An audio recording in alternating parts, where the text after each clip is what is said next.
Hello, my noble band of outlaws. Outlaw Samurai coming at you live with a video. What? Outlaw weighing in on a popular social media topic? Well, yes, even I, at times, justify the insanity that is social media. But this one is quite interesting to me.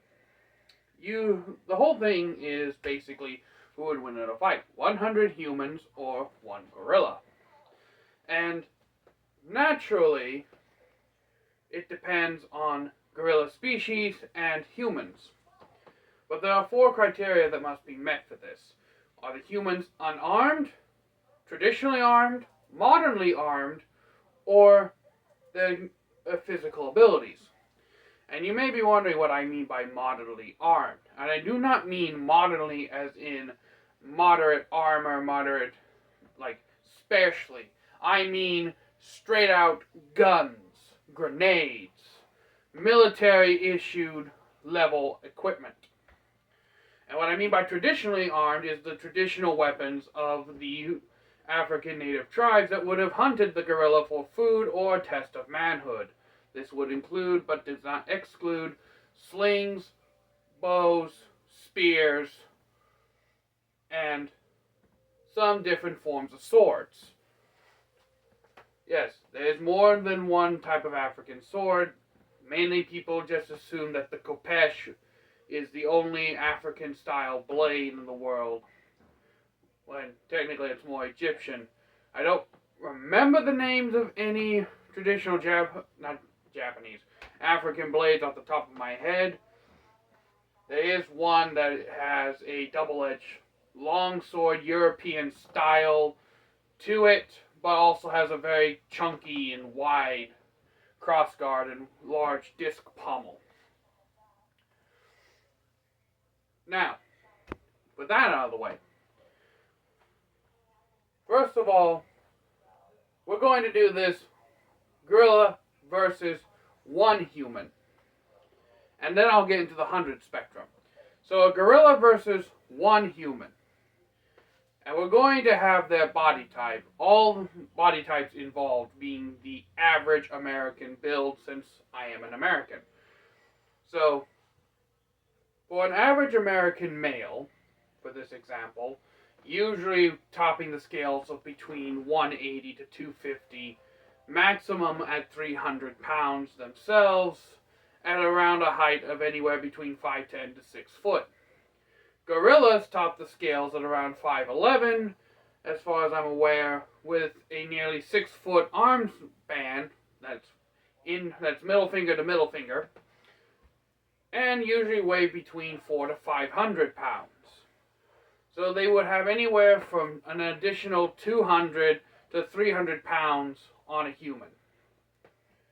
They are also about 5 to 10 times stronger than a human, with much more dense muscle fibers and physiology overall. Their bones are larger and denser, their muscle fibers are denser, they have thick fur and thick skin protecting them.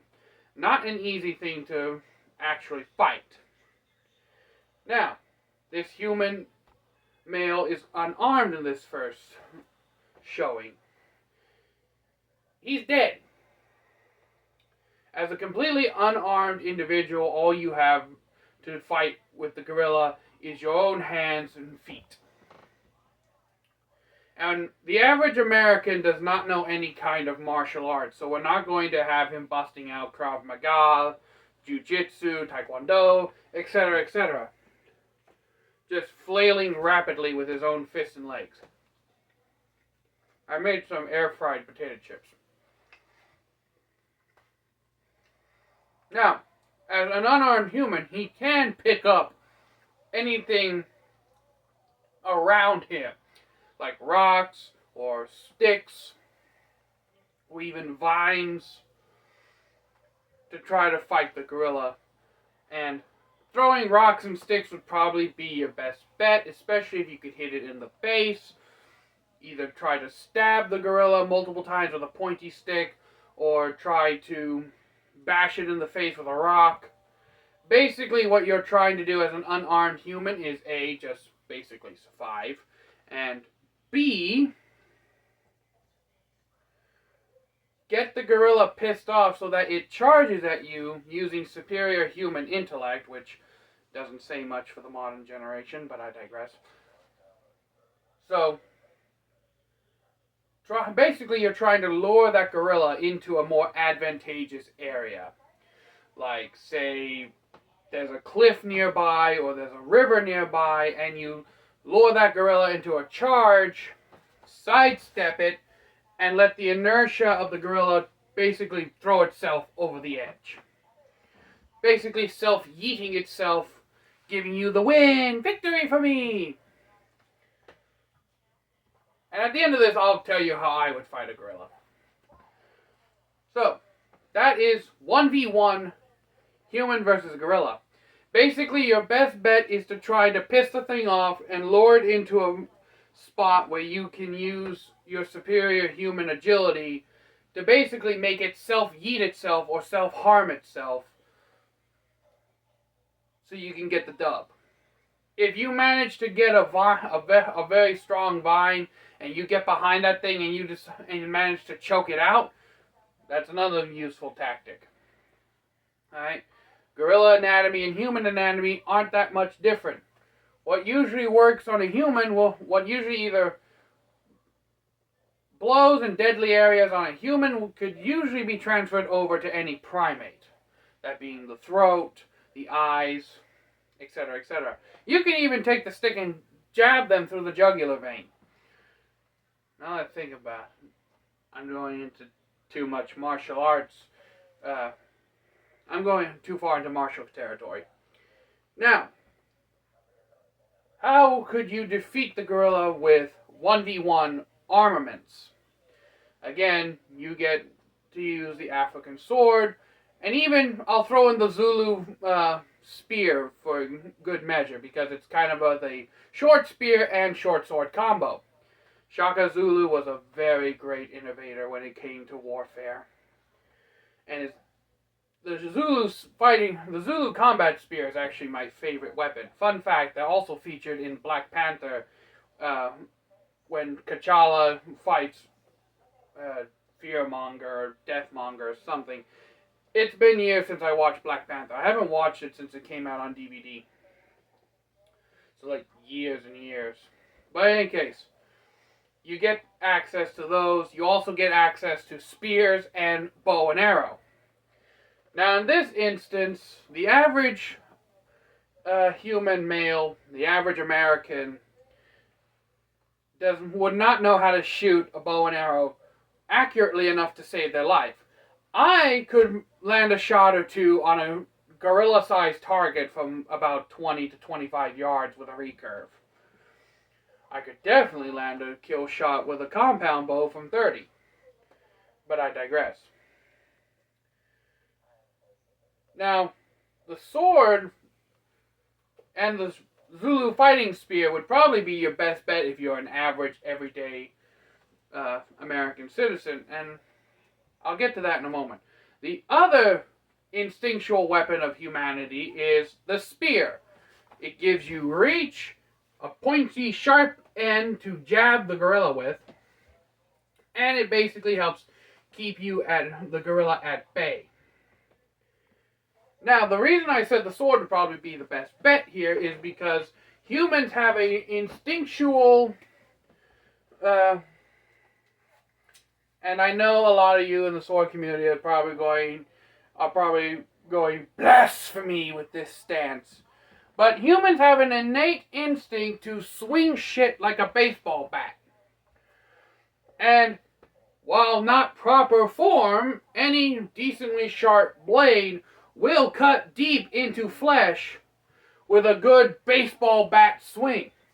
And I would say the average American has played at least a couple of games of baseball in their youth, like either at school at the recess or at the park, or maybe even was in a Little League team for a while, since baseball is the American national pastime. So it would be instinctual and familiar to swing a baseball bat-like object at the gorilla. This would also work with the Zulu spear because, Again, it is a baseball bat-like object. And just like before, in this instance, you'd also have access to grabbing a big-ass branch to use as a club. So, there's that. This would drastically increase your odds because no longer are you reliant on getting the gorilla into a more advantageous environment. Now, yes, you would want to make sure that if you use the spear or the bow, you want to have like a semi-wide open space to use them with. The sword and the Zulu spear can be used in shorter distances and not require as much wide open space to swing and use effectively. Now, keeping that in mind, as we transfer over to the modernly armed, and basically anything bigger than a 7.62 AK round is going to put down a gorilla. Alright? Now, I don't know exactly how big of a round you need because, again, I'm not much of a gun guy. But I would say anything short of a 308, a 30-06, or a 700 Nitro Express would one-shot a gorilla. Just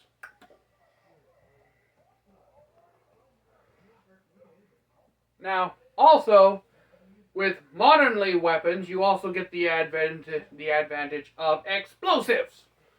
Like, say, a stick of dynamite, nitroglycerin, or hand grenades, or even C4 plastic explosive. And at that point, the gorilla's done. A gorilla is not surviving a blast from a pound of C4. Alright? But yeah.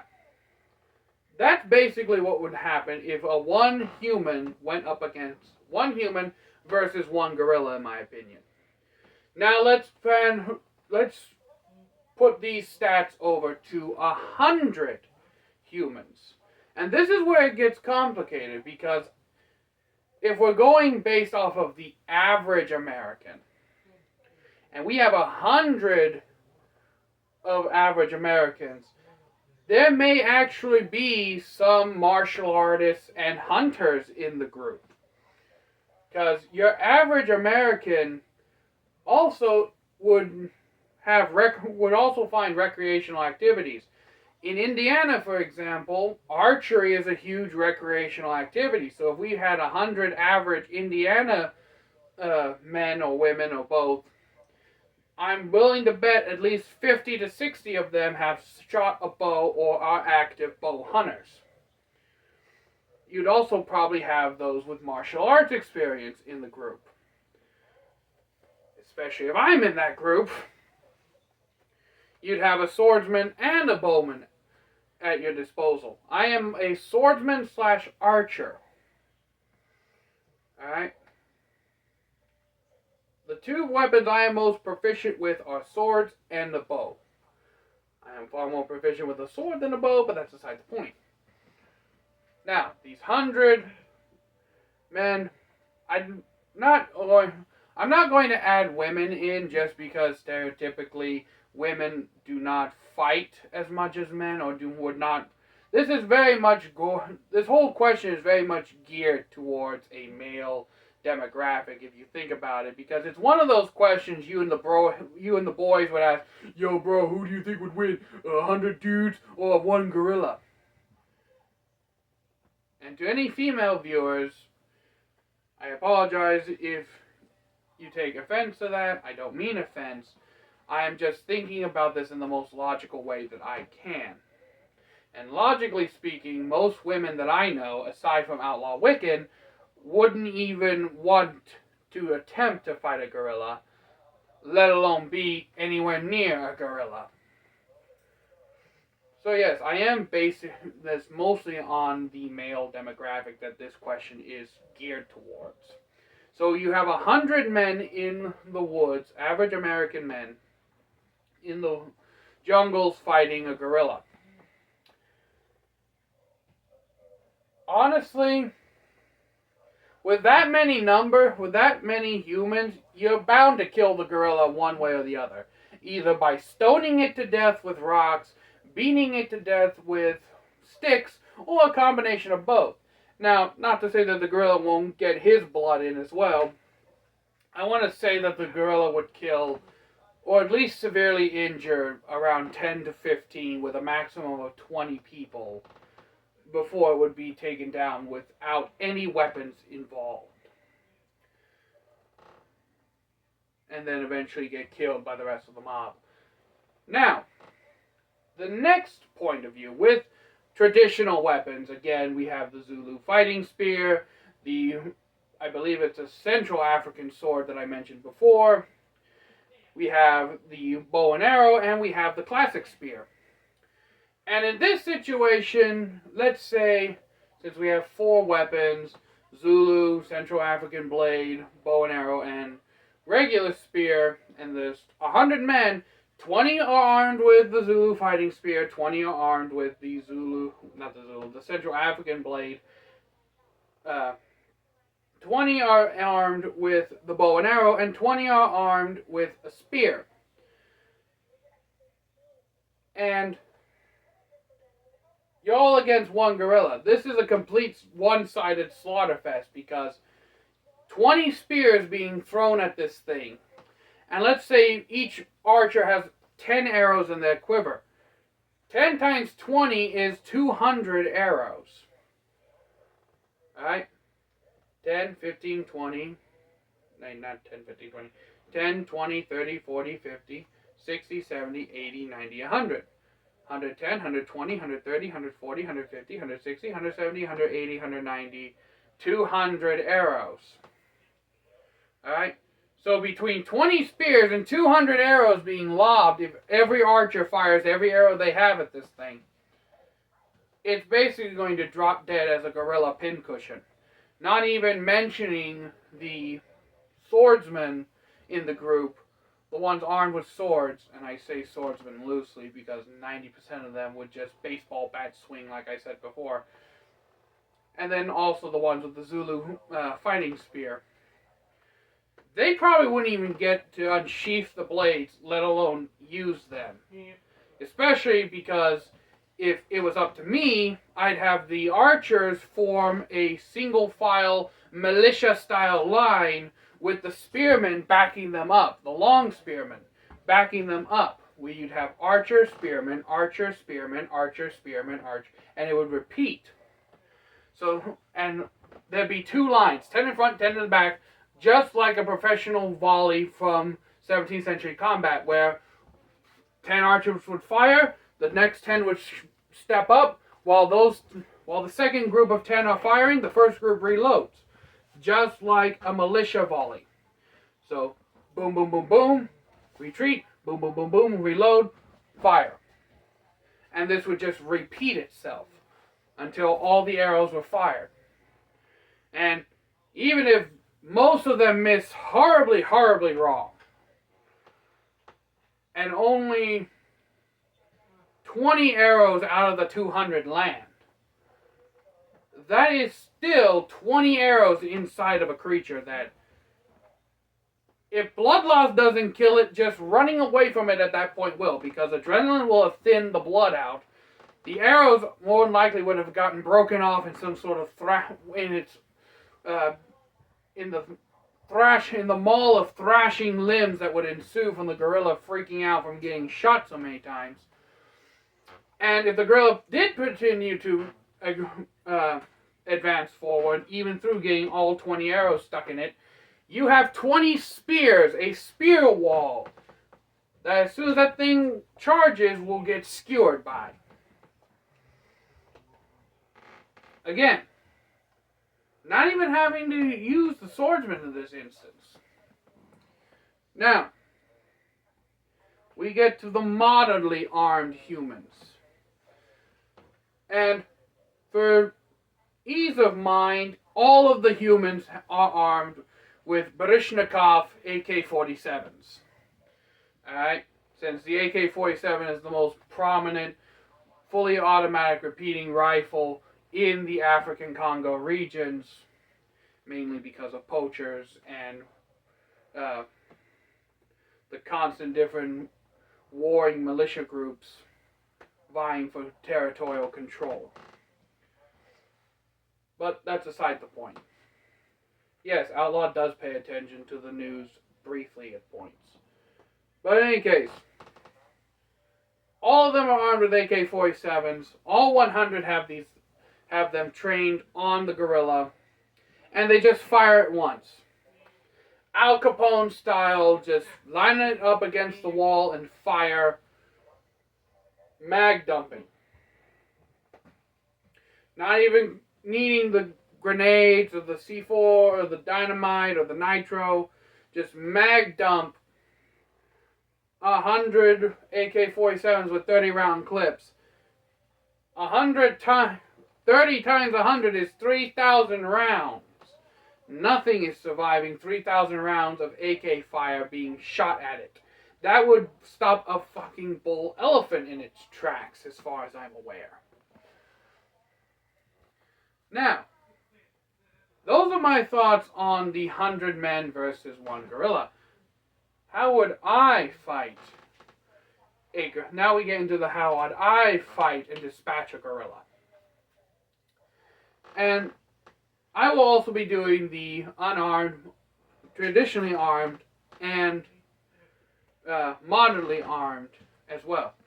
If I was completely unarmed and had to face a gorilla, the first thing I'm doing is making sure that there are trees in between where I am and the gorilla, so that I can basically just put my arm around a tree and use that to pivot sharper and keep pivoting around this thing, attacking at its sides with whatever I could pick up at the time. Like I said, if I can get my hands on a rock, or especially if I can get my hands on a pointed stick. Now, I believe there's a species of bamboo that grows in the Congo and lowland mountain regions of Central and slightly Southern Africa. And if I could find a stalk of that and break it off, I have a perfectly feasible spear right there. And it works because it's natural in the environment. Now, as I mentioned before, the whole point is to cause micro damage at first. To basically get this thing to chase after me, and using superior human agility, because I'm not going to outrun this thing, but I can outmaneuver it. Let the gorilla's inertia carry it past me whilst I sidestep. And picking up rocks and picking up branches, picking up whatever I can to injure this thing. And even hopefully finding a good strong vine and basically tying an executioner's noose out of it. Where once I tie that noose, the benefit of a noose knot is the more you pull, the tighter it gets. So basically, all I'd have to do is either get that noose made and put it around the gorilla's neck and let the gorilla's own anger and rage basically kill it from there. Or I could attempt to strangle it with the vine. Now, a gorilla's neck would naturally be stronger than a human's, but it could feasibly work. There is another thing that I could do, which is once I get behind the gorilla, if I have a sharpened stick, like a good size, maybe inch to a half, maybe 3/4 to an inch sharp stick, is just ram that bitch into its throat, severing the jugular cord and the esophagus, and basically letting blood loss take it from there. Now, how would I do it with the traditional weapons available? Well, first of all, Zulu fighting spear, sword, and bow, and spear I am all familiar with using. The spear, not so much, because for the life of me, whenever there's a weight at the end of a staff, I'm fairly decent at twirling around a staff, so long as there's not weight on one end that makes it off balance. I think I'm much better with a bow staff than I am with a polearm, but in any case, all four of those previously mentioned weapons I have experience using, especially if I went with the Central African blade or the Zulu fighting spear. Those are basically both swords. So, again, I would pick the Zulu fighting spear just because it has a longer grip that I'd be more accustomed to using. I'd also have a bow and arrow with the 10 arrows. So, with that in mind, there's actually a two-part scenario to this. One is the bow's fully functioning and everything. If the bow's fully functioning, then what I would do is I would actually hide behind trees, hide behind rocks, and I would just snipe the gorilla from behind cover. And I would just keep aiming for the center of mass. Basically keep aiming for the chest, the side of the body, under the armpits. I wouldn't go for any kind of head or neck shots simply because of the small target area.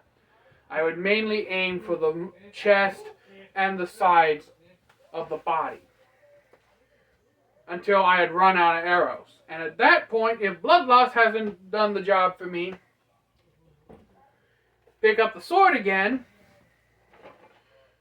and with the gorilla basically near death already, and blood loss taking its toll, I'd just chop, and I would just take the Zulu fighting spear and basically, similar to an axe, just bring that bitch down and chop off, and basically chop into its spinal cord.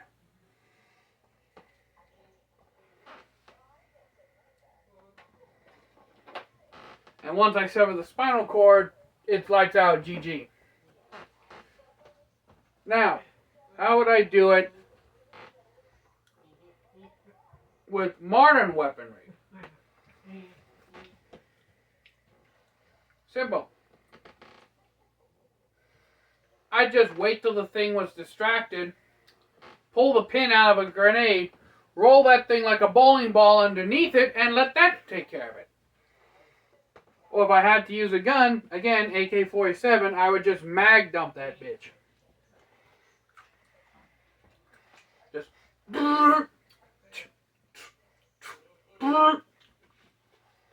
mag dump it.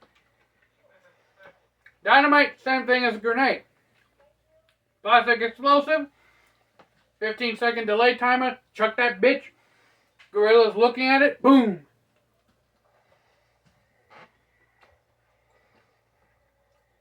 So yeah, that's my opinion on one gorilla versus 100 men and how I would kill a gorilla.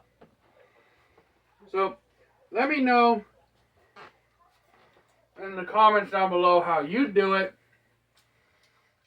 Do you think that any of my musings and ramblings would be useful or feasible? And until next time, my noble band of outlaws, Outlaw Samurai tells all y'all, be crazy rednecks, be safe and use your weapons, and I'm out. Peace.